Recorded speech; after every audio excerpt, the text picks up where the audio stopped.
बात से दिक्कत है कि बिल्किस बानो को इस देश में न्याय नहीं मिला। वो इस देश की महिला है, उसके बलात्कारियों को संस्कारी बताया गया।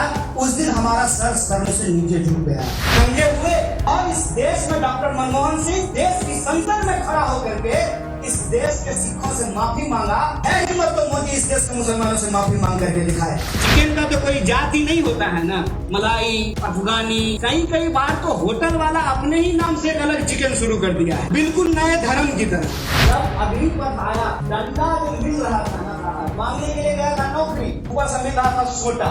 और उसमें से कई सारे नौजवानों ने तो कहा Modi ji I love you, मैं तो आपसे प्यार करता हूँ, मैंने ही आपको वोट दिया था और आप ही हमको डंडा दे रहे हैं। मेरा एक दोस्त बोला रे यार महंगाई से बहुत परेशान है, दिमाग खराब हो गया, हम बोले भाजपा ज्वाइन करेंगे। डबल इंजन का सरकार मतलब 4 लोगों का व्यापार, 2 बेचेगा 2 खरीदेगा, सीधा हिसाब। जब मुख्यमंत्री अगर नहीं होता है तो पहले भाजपा जो है तो ईवीएम नहीं तो एटीएम कोई ना कोई जुगाड़ करके, अगर बहुमत नहीं मिलता है तो मुख्यमंत्री खरीद के ले आता है। जो भी बचाने की बात करता है ना, वो हारी हुई लड़ाई लड़ता है। बचाने से कुछ बचता है क्या? अगर बचाने से बचता है ना तो मोदी जी अपनी जवानी बचा लिए। आपको किस बात का गुमान है? अरे अंग्रेजों को भी गुमान था कि उनको कोई हरा ही नहीं सकता है।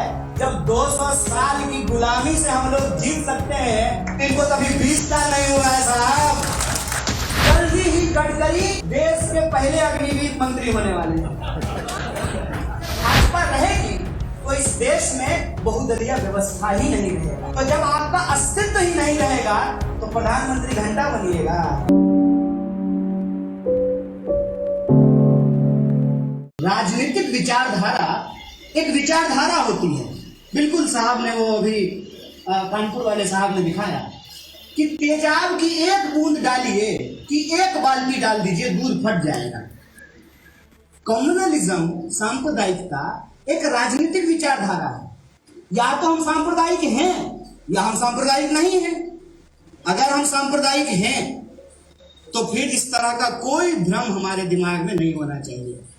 इसका मतलब यह है कि इस देश में पक्ष और विपक्ष दोनों सांप्रदायिक हो चुके हैं और जो धर्मनिरपेक्ष लोग हैं, 8 लाख लोग जो है वो पासपोर्ट छोड़ चुके हैं भारत का, विदेश जाके बस चुके हैं। बिना किसी देरी के गोष्ठी में समय बर्बाद मत कीजिए, पासपोर्ट बनवाइए, वीजा लीजिए और जल्दी से बाहर जाइए। बिल्कुल स्पष्ट और सीधी बात।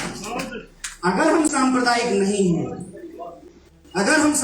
नहीं हैं तो भरोसा कीजिए और भरोसा कीजिए। और मेरी उम्र जो है बहुत कम है, प्यार करने का उम्र है, शादी करने का, बाल बच्चा पैदा करने का उम्र है, बढ़िया नौकरी करके, बढ़िया घर बना करके, बढ़िया कार लेकर के हम भी इंस्टाग्राम पे रील बना करके डालना चाहते हैं। इस उम्र में अगर हम कुछ कर रहे हैं तो भरोसा कीजिए। आज हमारी ये बात लिख करके रख लीजिए। अगर हम इनको नहीं हराए, अगर हम इनको गद्दी से नहीं उतारे तो आप हमारा नाम बदल दीजिएगा, कन्हैया से कंस कर दीजिएगा। और ये बात मैं अति उत्साह में नहीं बोल रहा हूं। मैं चुनाव लड़ा हूं और हमको जो हराया है उसको हमसे 4 लाख ज्यादा वोट आया है। फिर भी लोगों ने मुझे पूछा कि ईवीएम हैक हो गया क्या? हम बोले नहीं, दिमाग हैक हो गया है। अच्छी बात है। दिमाग अगर हैक हुआ है, मान लीजिए आपके सॉफ्टवेयर में कोई वायरस चला गया है तो उसको क्लीन भी किया जाता है। पता होना चाहिए कि वायरस कौन सा है। वायरस कौन सा है अगर यह पता चल जाए तो उसको बहुत आसानी से क्लीन किया जा सकता है। हमारे एक मित्र वाजपेयी जी ने कहा कि यह मसला पूर्णतः राजनीतिक है। सहमत हूं इस बात से। सांप्रदायिकता का सवाल एक राजनीतिक सवाल है। दिक्कत इसमें एक चीज की है जिसको मैं यहां जोड़ रहा हूं कि यह राजनीति के प्रतीकों से नहीं आता है, यह धर्म और संस्कृति के प्रतीकों से आता है। मसलन मैं मिथिला का रहने वाला हूं, मेरा नाम कन्हैया है, मेरी मां का नाम मीना है, मेरे पिताजी का नाम जयशंकर है और मेरे दादा का नाम मंगल है। बताइए, है ना सारे हिंदू धर्म के प्रतीक। और मैं जिस प्रदेश से आता हूं, जिस इलाके से आता हूं, कहते हैं कि वो माता जानकी की जन्मभूमि है। और माता जानकी की जन्मभूमि होने के चलते बारात भले पड़ोस के गांव से आ रहा हो, लेकिन बारातियों के स्वागत में जो गाना गाया जाता है उसमें वह हर बारात जो है अवध से आती है, अवध नगरिया से अइले बरियतिया। और कभी भी भगवान प्रभु श्री राम का नाम माता जानकी के नाम के बिना नहीं लिया जाता है। हमारे यहाँ सियापति रामचंद्र की जय बोलते हैं। यह जो राजनीतिक मसला है, जो सांप्रदायिकता का सवाल है, वो आता है कल्चर से, आता है आधा झूठ बोल करके। जैसे इस बात से कोई इनकार कर सकता है क्या कि इस देश के राजाओं ने, बादशाहों ने धार्मिक प्रतिष्ठान को तोड़े हैं? ये सच है, ये मान लीजिए। लेकिन सभी राजाओं ने तोड़े हैं, सभी जाति और सभी धर्म के बादशाहों ने तोड़े हैं। आधा सच क्या है कि हम बाकी जाति और धर्म के बादशाहों का नाम नहीं लेंगे, किसी पर्टिकुलर धर्म के बादशाह का नाम लेंगे, और इस आधा झूठ से और आधा सच के कॉम्बिनेशन से आज की जो पीढ़ी है उसको कंफ्यूज करना बहुत आसान है। और इस बात को हम स्वीकार करते हैं कि हम कंफ्यूज हैं। हमारे सामने चॉइस की दिक्कत नहीं है, बहुत चॉइस है। हमारे सामने उस चॉइस में से कौन सा चॉइस चुना जाए इसकी दिक्कत है। जैसे आप अपनी जवानी में कहीं से खाना मंगा सकते थे, ऐप पे हम मंगा सकते हैं। आप जो है डेट लड़की ढूंढ सकते थे, ऐप पे हम ढूंढ सकते हैं।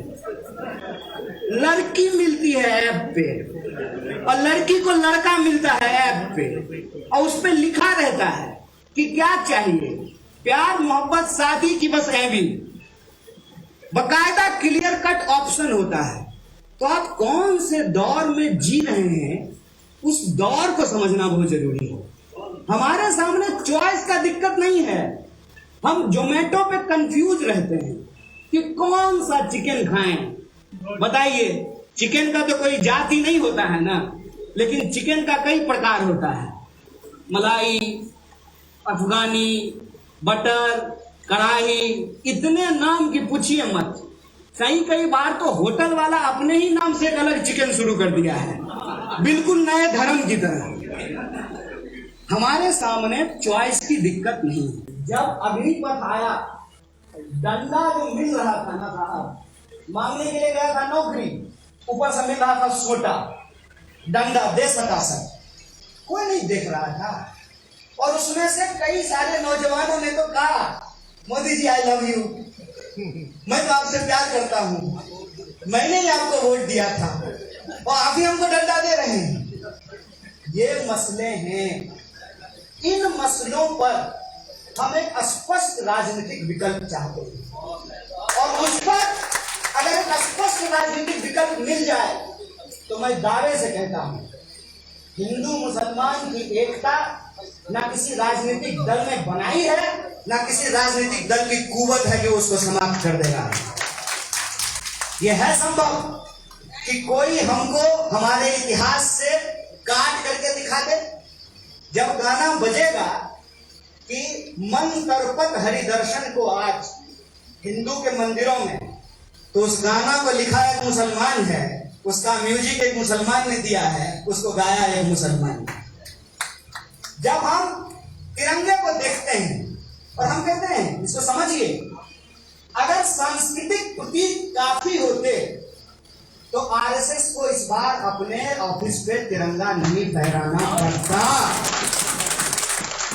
अगर काफी होते तो गोडसे के चेले को राजघाट पे नहीं जाना पड़ता। और स्पष्ट राजनीतिक विकल्प की बात कर रहे हैं। मैं किसी पार्टी के विरोध में नहीं बोल रहा हूं, लेकिन एक नई सरकार पंजाब में बनी, गांधी की तस्वीर को गायब कर दिया। जब शराब का मसला आया तो राजघाट पे पहुंच गए। बोलिए, अगर मैं गलत हूं तो मेरी बात को काटिए। दिल्ली में लोग ड्राई डे का मतलब ही समझते हैं 2 अक्टूबर। और शराब के मसले को गांधी जी के साथ राजघाट, क्या दृश्य था। सुबह शाम गोडसे को प्रणाम, जिन्हीं सत्ता में आए तो तुरंत आ गए रघुपति राघव राजा राम पतित पावन सीताराम। इसको समझना पड़ेगा। देश न एक दिन में बनता है, न देश को एक दिन में कुछ साल में कोई खत्म कर सकता है। इस देश की विचारधारा ही समाजवादी विचारधारा है। इस देश में ही सांप्रदायिकता भी पैदा हुआ है और तभी हमको धर्मनिरपेक्षता की जरूरत पड़ी है। इस देश में ही जातिवाद था, इस देश में ही जातिवाद है। अभी हम आप सबने देखा ना कि कैसे जातिवादी घरे से पानी पीने के चलते एक मासूम को अपनी जान गंवानी पड़ी, कैसे एक महिला को उसके नाम के चलते धार्मिक उन्माद में होने वाले दंगे में जो उसके साथ बर्ताव किया गया, और जब देश का प्रधानमंत्री लाल किले के प्राचीर से खड़ा होकर के नारी सम्मान की बात कर रहा था, उस वक्त बलात्कारियों को संस्कारी बताने का कुत्सित प्रयास चल रहा है। ये सब इसी देश में हो रहा है। स्थिति बदल गई है।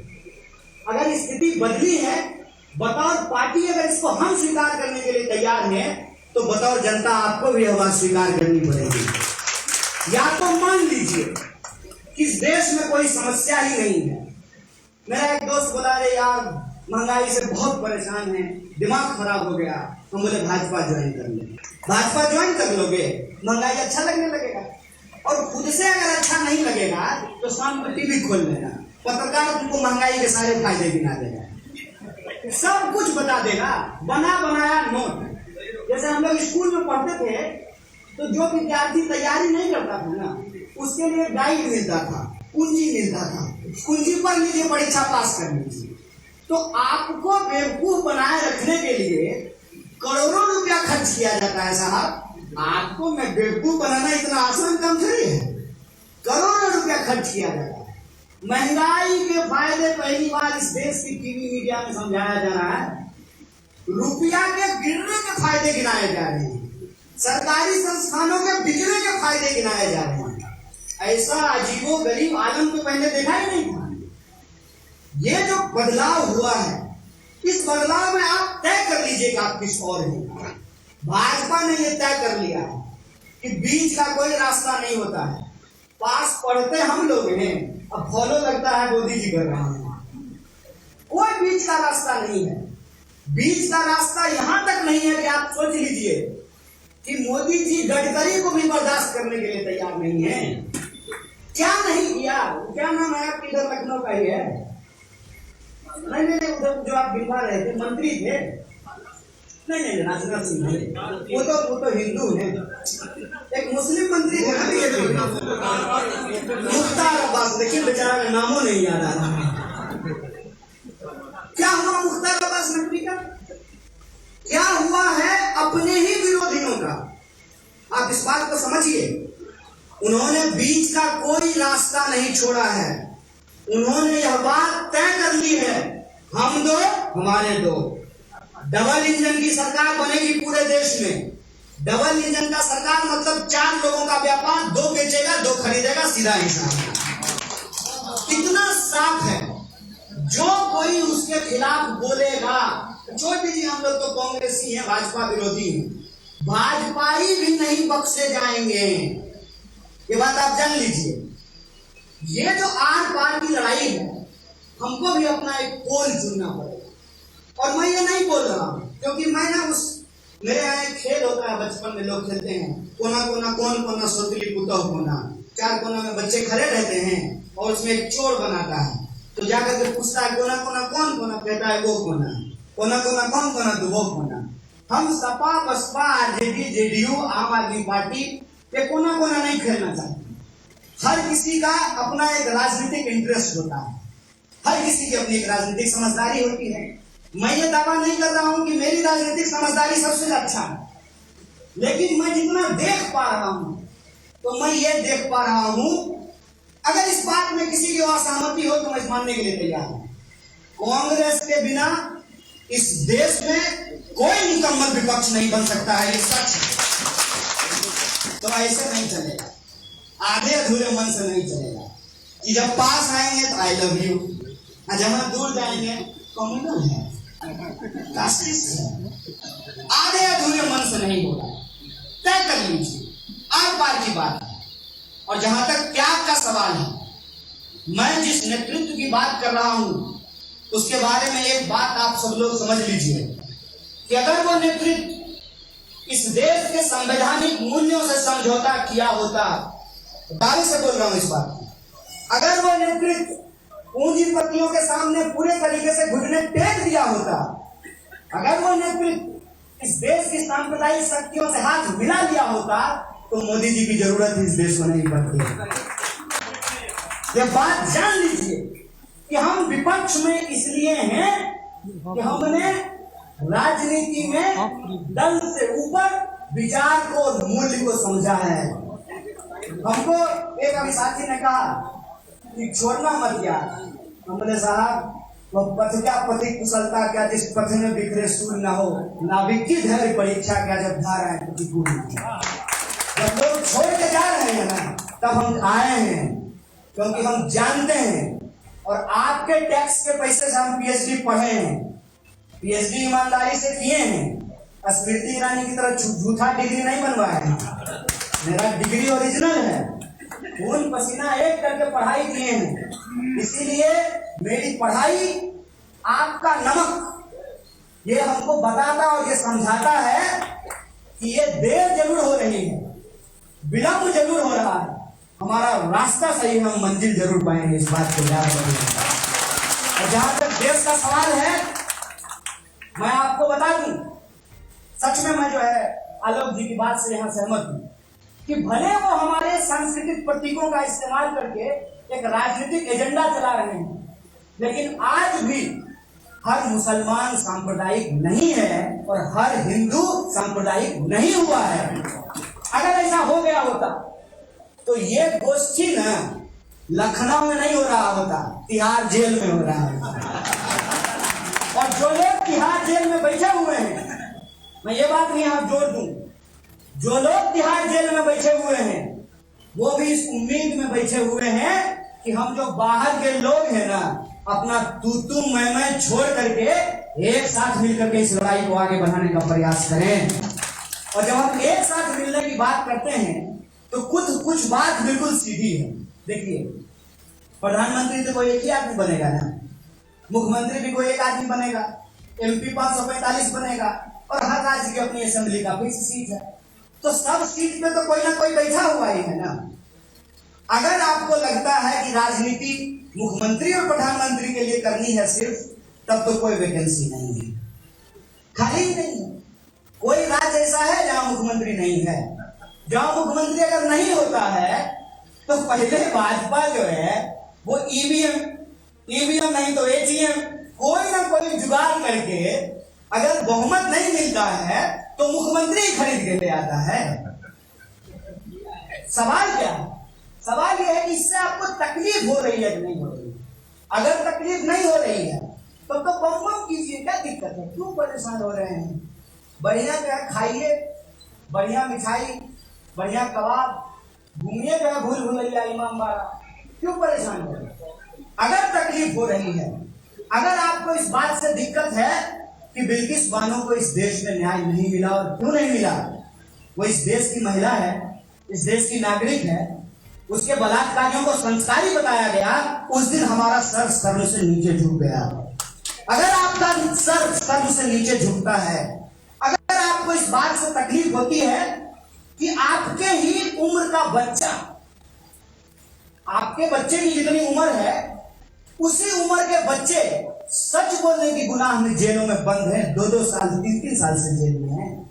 अगर आपको इस बात से तकलीफ होती है कि किसी इंसान को उसकी पहचान के चलते सरे बाजार पीटा जाता है, अगर आपको तकलीफ होती है तो ये लड़ाई लड़ने की जरूरत है। और ये लड़ाई मैं फिर से कहता हूं, मुख्यमंत्री और प्रधानमंत्री तो कोई एक ही होगा, ये लड़ाई उससे ज्यादा बड़ी है।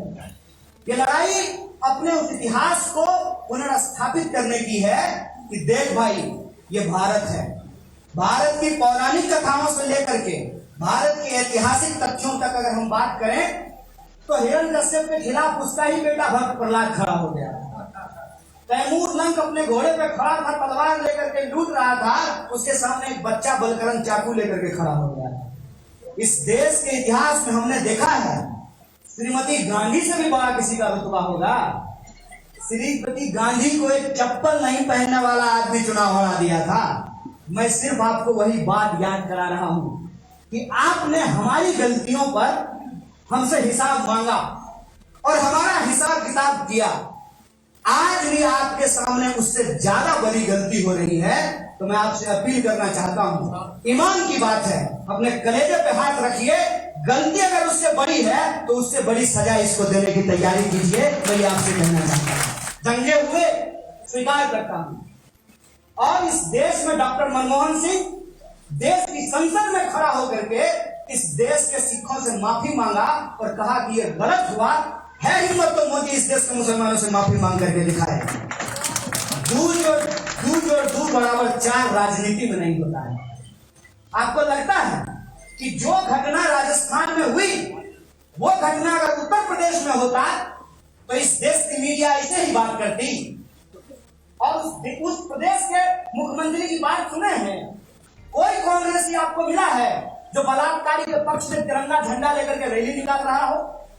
ईमानदारी से पूछिए, अगर आप इस खुमारी में रहना चाहते हैं, ड्रीम गर्ल, आज नहीं तो कल, तब तो कुछ नहीं किया जा सकता।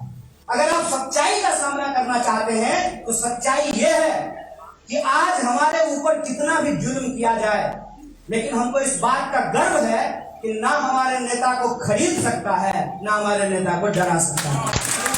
और हम इस पार्टी में एक विचार को लेकर के गए हैं। हमारे इंट्रोडक्शन में बहुत सारी बातें कही गई। स्वयं साहब चले गए रिहाई मंच वाले, उन्होंने कहा कि तब आप सीपीआई में थे। हम बोले हम उस दौर को समझ रहे हैं जिस दौर को पीसी जोशी समझा करते थे, और पूरी की पूरी समाजवादी धारा कांग्रेस पार्टी के भीतर रह करके काम करती थी और इस देश की आजादी की लड़ाई के लिए संघर्ष करती। आज मसला प्रधानमंत्री का नहीं, मसला मुख्यमंत्री का नहीं है, मसला है कि कौन ईमानदारी से छाती चौड़ा करके सरकार के आंख में आंख डाल करके सवाल कर सकता है, कौन इस देश की संस्कृति, न्याय और इसके मूल्य को लेकर के खड़ा हो सकता है, कौन इस देश की बहुदलीय व्यवस्था को सुरक्षित रख सकता है। मैं कहता हूं कि अगर नेहरू जी भी मोदी जी की तरह तानाशाही होते तो मोदी जी देश के प्रधानमंत्री बन पाते। ये इस देश की राजनीतिक विरासत है, इस देश का जमहूरियत का इतिहास है कि एक चाय बेचने वाला, इस दावे को मैं नहीं मानता हूं, कोई चाय बेचे कि नहीं बेचे, अब कमाल का है, मानना पड़ेगा आपको। परसेप्शन का इस खेल में बीजेपी का कोई जोड़ नहीं है। परसेप्शन ऐसा कि मेरा नाम कन्हैया है, बताइए, मेरा नाम ही कन्हैया है और मेरे घर में 16 लोग फौज की नौकरी करते हैं। मेरे ननिहाल में आजादी के आंदोलन में भाग लेने के चलते फ्रीडम फाइटर का पेंशन आता है। मैं वैसा परिवार से आता हूं कि अगर दनिहाल में पांव रखूं तो सीपीआई और ननिहाल में पांव रखूं तो कांग्रेस। मेरे जैसे व्यक्ति पे अगर ये परसेप्शन बनाने में कामयाब हुए कि ये टुकड़े टुकड़े गैंग का आदमी है, तो आप सोच सकते हैं कि किसी मुसलमान को आतंकवादी साबित करना इनके लिए कितने बाएं हाथ रखते हैं। आप इस बात को सोचिए कि देश के अंदर जिस तरीके से आधी सूचना आपके सामने परोसी जाती है, सच को उस किस्ती से निकाल करके बाहर लाना, किनारे पे खड़ा करना और उस आजादी को सुरक्षित करना कितना चुनौतीपूर्ण काम हो गया है। और ये राजनीतिक वैमनस्यता से नहीं होगा, मन को मलिन करके।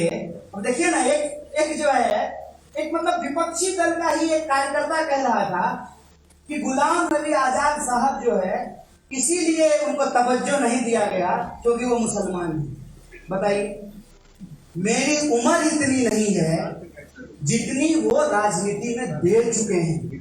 मेरी हैसियत नहीं है कि मैं उस पर कोई बात रख सकूं, मेरी औकात नहीं, और मेरे बड़े व्यक्तिगत अच्छे संबंध हैं उनके साथ। लेकिन जब लड़ने का वक्त है, जब भिड़ने का वक्त है, जब भारत जोड़ो यात्रा को एक राजनीतिक सामाजिक आंदोलन बनाने का वक्त है, तब कोई अगर नाव छोड़ करके चला जाए, इसका मतलब उसका पतवार किसी और के हाथ में है।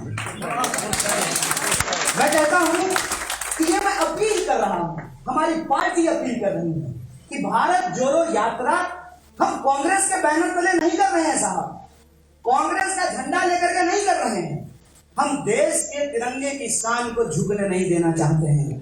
हम चाहते हैं कि इस देश के संविधान के आधार पर मुकम्मल हिंदुस्तान का जो सपना है उस सपने को पूरा किया जाए। और मैं बचाने के पक्ष में नहीं हूं, एक बात जान लीजिए, जो भी बचाने की बात करता है ना वो हारी हुई लड़ाई लड़ता है। बचाने से कुछ बचता है क्या? अगर बचाने से बचता ना तो मोदी जी अपनी जवानी बचा लिए है संभव? बचाने से कुछ बचता है? हमारे यहाँ शादी ब्याह में एक जो है रस्म हुआ करता था, अभिनंदन पत्र से बारातियों का स्वागत किया जाता है। अभिनंदन पत्र बचा क्या? बचा क्या? खराम बचा क्या? पहनेगा कोई खराम? वस्त्र बचे क्या? संस्कृति एक गतिशील चीज है, राजनीतिक भी एक गतिशील चीज होता है।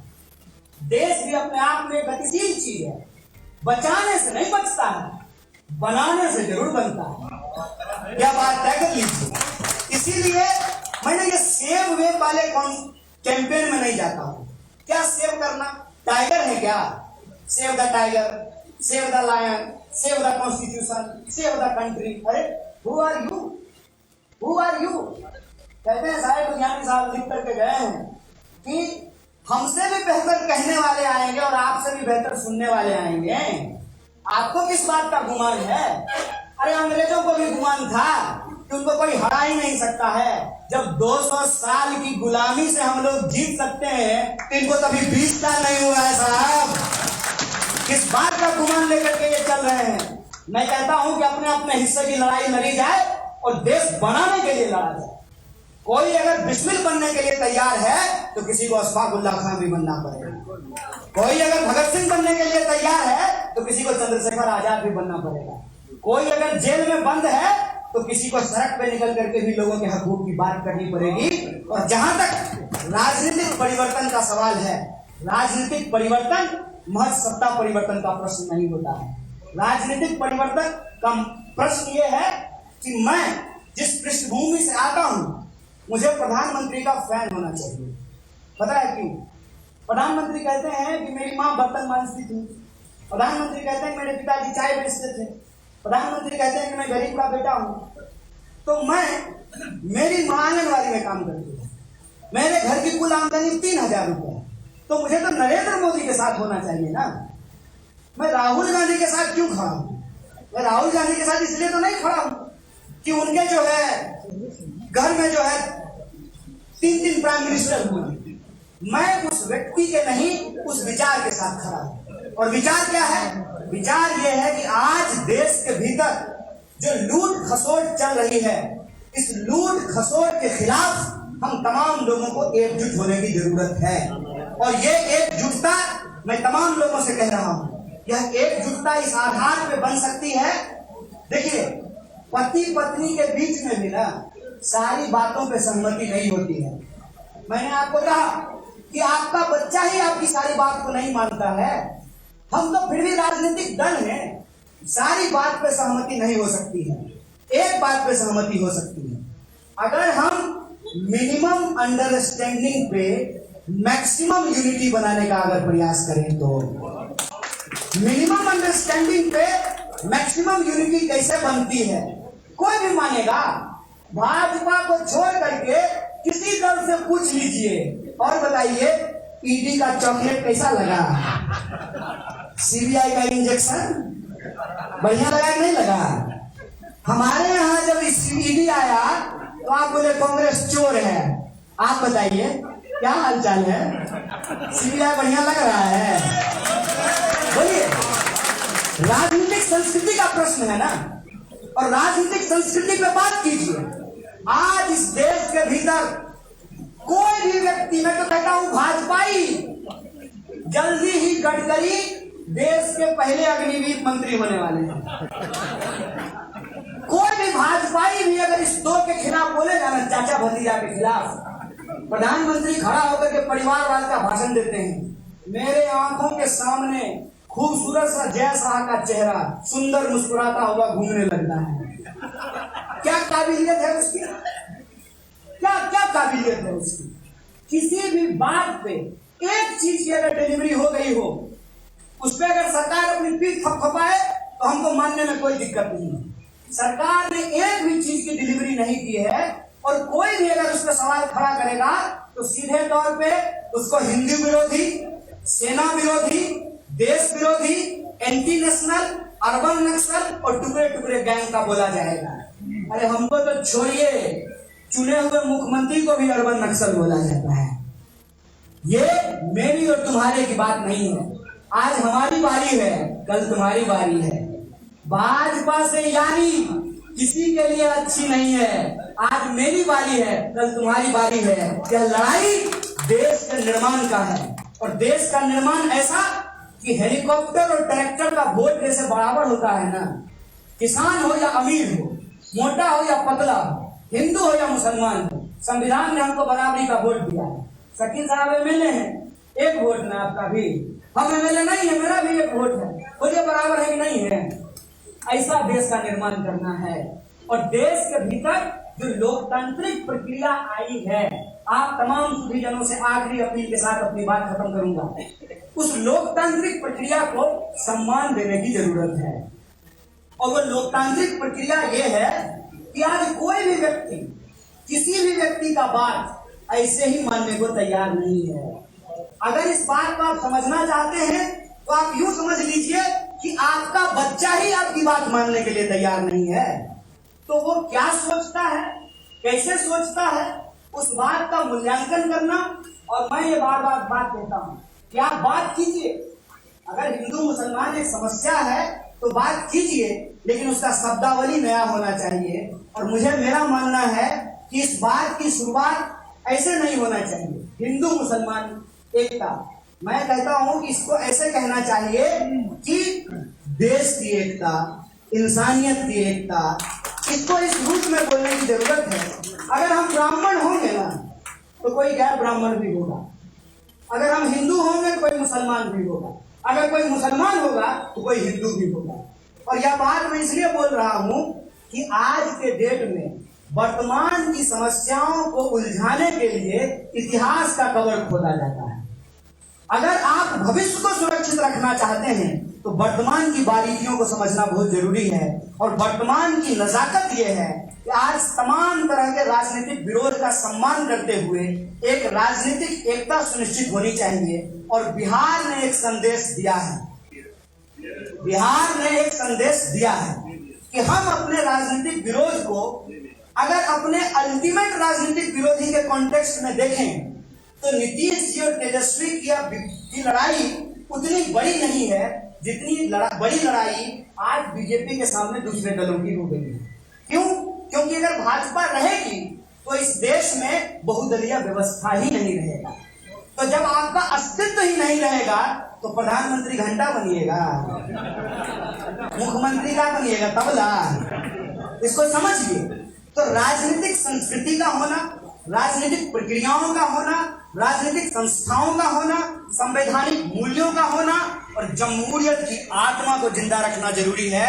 और बतौर कांग्रेस पार्टी का कार्यकर्ता और बतौर इस देश का आम नागरिक मैं एक आखिरी बात बोलकर अपनी बात को खत्म करूंगा कि बहुत सारी बातें हो रही है। साहिर साहब को आपने कोट किया कि हर बस्ती में आग लगेगी, हर बस्ती जल जाएगा। तो मैं भी जो है एक व्यक्ति को कोट करके अपनी बात को खत्म करना चाहता हूं कि आज के समय में वह सोचना बहुत जरूरी है जिस पे विचार होना बंद हो गया है।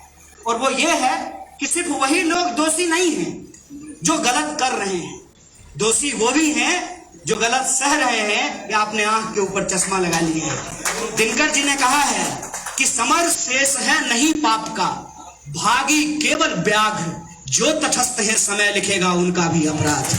तटस्थता से बाहर आइए, या तो हम सही हैं, हमारे साथ दिल मिला करके चलिए, मजबूरी का गठबंधन मत कीजिए, दिल मिला करके साथ चलिए कि दोस्ती हमारी इस बात पे टिकी है कि कम से कम सामने वाला दुश्मन का चेहरा क्लियर कट दिखता है।